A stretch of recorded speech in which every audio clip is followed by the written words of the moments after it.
Salut les Tokuvores, bienvenue dans ce nouveau Maitoku de l'Avent. Aujourd'hui, mes riders préférés. Les personnages, hein, pas les séries. Numéro 5, Otoya dans Kamen Rider Kiba. Bon, on est d'accord qu'Otoya c'est le meilleur personnage de la série tellement il est cultissime. Merci. Que ce soit en Ixa ou en Dark Kiba, c'est juste l'humain le plus fort mentalement que j'ai jamais vu. C'est étonnant d'ailleurs qu'il donne naissance à une chochotte. Enfin bref, je suis pas là pour ça. Il est fun, dragueur invétéré, violoniste de génie, mais quand il faut passer à l'action, il n'abandonne jamais et va jusqu'au bout. Il prend même le risque de mettre sa vie en danger en devenant Dark Kiba, qui n'est pas fait pour les humains. Et ben justement, c'est ça qui va le tuer. Les pimpis Otoya, je t'aimais. Numéro 4, Kamen Rider Ryugen dans Kamen Rider Gaim. Alors j'aurais pu mettre Gaim lui-même, ou quasiment tous les riders de cette série, parce que j'adore Gaim. Mais Mitch, t'es un petit FDP, voilà. C'est clairement pas le plus puissant des riders, mais ce facteur-là n'entre pas vraiment en compte pour mes tops. C'est plutôt la personnalité du personnage qui m'intéresse avant tout. Alors il commence tout innocemment à danser avec ses copains dans la team game, mais les obligations de la famille vont vite le rattraper et il va découvrir de sales secrets, notamment sur la conspiration d'Yggdrasil. Pour l'amour de Mai, il va trahir plusieurs fois ses amis, et il va prendre la tête d'Yggdrasil quand son frère va se faire trahir par Ryoma. Ah, Gaim, toutes ces trahisons. Après un petit passage du côté des enfers, il comprendra ses erreurs et il deviendra enfin le héros que Kota et Mai voulaient qu'il soit. Yes. Numéro 3, Kamen Rider Build dans Kamen Rider Build. Juste, comment ne pas aimer Sento? C'est pas possible. Regarde-moi cette petite bouille, comment ne pas l'aimer? Et l'histoire insane du personnage. Un peu capillotracté, mais insane. T'as compris, j'ai dit capillotracté parce que... Bref, Ketsuragi développe Build pour lutter contre Revolto, qui lui aussi aurait pu être dans ce top parce que Build c'est la vie, sauf qu'il lui fait à l'envers. Il vole ses souvenirs, il vole le visage de Taro Sato après qu'il ait tué Taro Sato, et tout ça, ça fait une nouvelle personnalité qui s'appelle Sento. On me l'avait jamais faite celle-là, c'est la première fois que je vois ça dans un rider, hein. Et franchement, tout le mérite revient à Katsuhiro Inukai, l'acteur qui joue Sento bien sûr, parce qu'il est génial dans le rôle. Il a révélé qu'il a galéré pas mal de temps avec son agence au début parce qu'elle ne lui proposait aucun rôle, et là tout d'un coup, paf, Kamen Rider et Kamen Rider principal. Et un sacré bon en plus. Génial.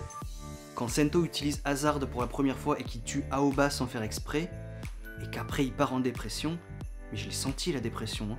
Atsuhiro Inukai est devenu l'un de mes acteurs préférés à ce moment-là. Bravo mec. D'ailleurs la dernière fois que j'ai vu Atsuhiro Inukai c'était dans un film avec Kamen Rider Burst.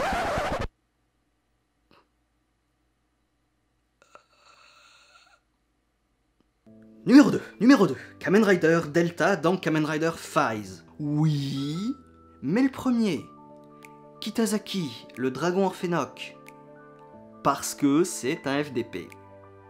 Ça fait combien de fois que je mets des personnages FDP dans mes tops, moi? C'est beaucoup, là, non? Bref, Kitazaki adore taquiner, ou plutôt torturer ses victimes, et même ses amis. On a l'impression que c'est un ado blasé, mais qui s'amuse quand même avec ses pouvoirs. Et en plus, il est à l'origine d'un grave traumatisme pour les personnages de la série. Bon, évidemment, vu que c'est un méchant, il doit mourir. J'ai été un petit peu déçu que Mihara reprenne les pouvoirs de Delta, mais bon, c'est comme ça, les gentils doivent quand même gagner, évidemment.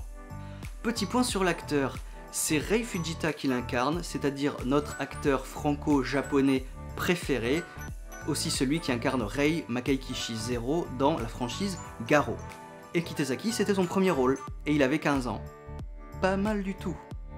Rei, si jamais tu vois cette vidéo... Numéro 1, Kamen Rider Kabuto dans Kamen Rider Kabuto. Encore une fois, c'est ma première série de Rider, donc tu connais la rengaine, j'y suis émotionnellement attaché, donc il y a de très grandes chances que ce soit mon préféré. Je connaissais pas le genre à l'époque, et la claque que je me suis prise en 2006, c'était monstrueux. D'un côté, j'avais Magiranger qui était en train de se finir avec la hype montante de Bokenger, et là tout d'un coup, Kabuto. Ah ouais. Je découvre un mec, solo, qui parle presque pas, charisme over 9000, avec une armure trop classe et un coup de pied trop stylé. Toi, je vais te suivre de près. Tendo Soji, l'homme qui marche sur le chemin des cieux. Rien que ça, ouais. c'est sûr que ça a un petit peu changé l'adolescent que j'étais des Sentai pour enfants que je regardais. C'était encore l'époque où les riders n'avaient pas 8 milliards de formes comme ils en ont maintenant, hein. Donc quand il a évolué, ah mais c'était la fête dans le slip, hein. Ah oui, j'avoue. Encore plus quand t'as une chanson badass en fond, hein, et qu'il y a un petit peu de voyage dans le temps qui est impliqué là-dedans. Alors honnêtement, voilà, j'adore aussi Kabuto, et comme je l'ai dit pour Gaim, il y a plein de personnages de la série que j'aurais pu mettre dans ce top aussi, notamment Gatak, qui est juste exceptionnel, un développement de personnage quasi parfait. Ne me parlez pas de Dio s'il vous plaît, fermez-la avec Dio. Et bon, voilà. Tendo quoi, Tendo. C'est lui qui m'a mis le pied à l'étrier des Kamen Rider et pour ça, merci Tendo. Voilà, dis-moi en commentaire ton top rider à toi, on pourra en discuter. Ciao.